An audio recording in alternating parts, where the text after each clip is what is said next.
Now we have the vacuum chamber cover exposed. You're going to want to remove these 4 screws, which are kind of tight.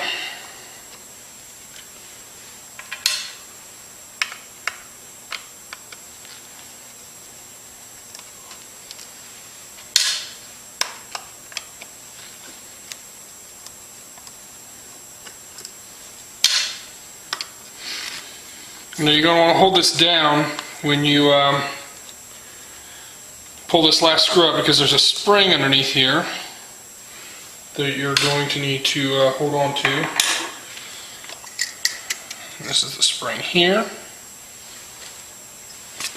At this point we're going to take our 8mm socket and you're going to remove this cap out of here. Just want to stick it down in there and then loosen it.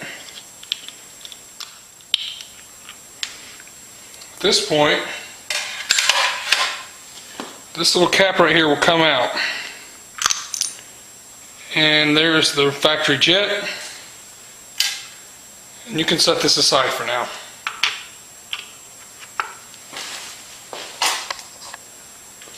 You now see this little cap with a spring. So you're going to want to just kind of pull this spring off without distorting it. It'll pop right off there, and we're going to trim this little tit that's right here in half. The easiest way I've actually found to do this is take the fingernail or the toenail clippers and actually slide them down. You'll see there's a little ridge on here. That's where you're going to want to cut it off. You're going to want to slide the toenail clippers down right on top of that ridge, just like that, and you're going to want to cut that off.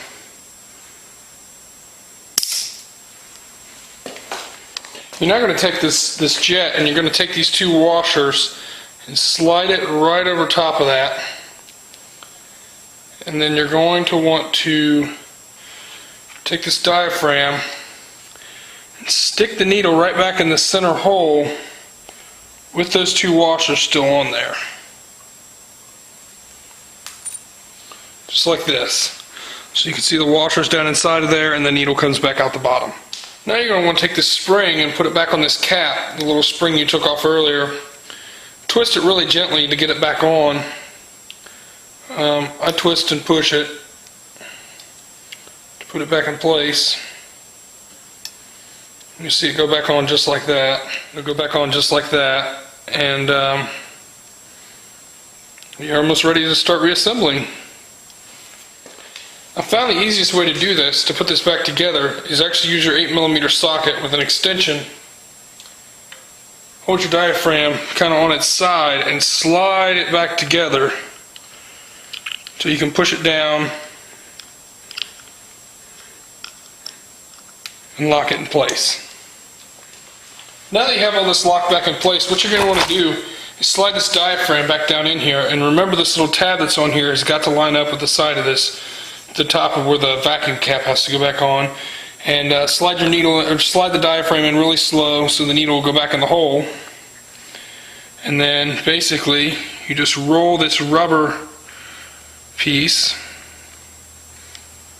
around here, and you'll see it start to wrinkle like it was when you took it off.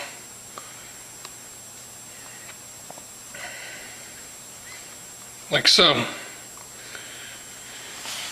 And you're going to want to take your cap, to put your cap back on, you need to slide the spring back down in here.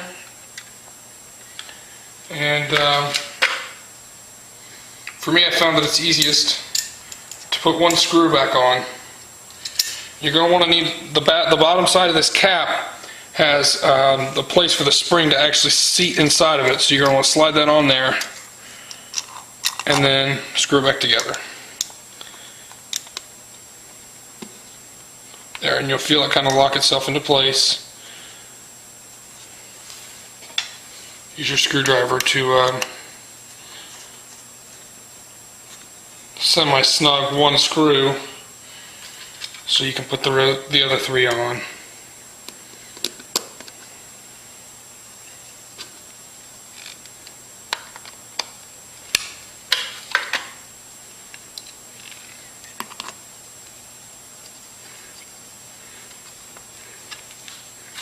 And one more.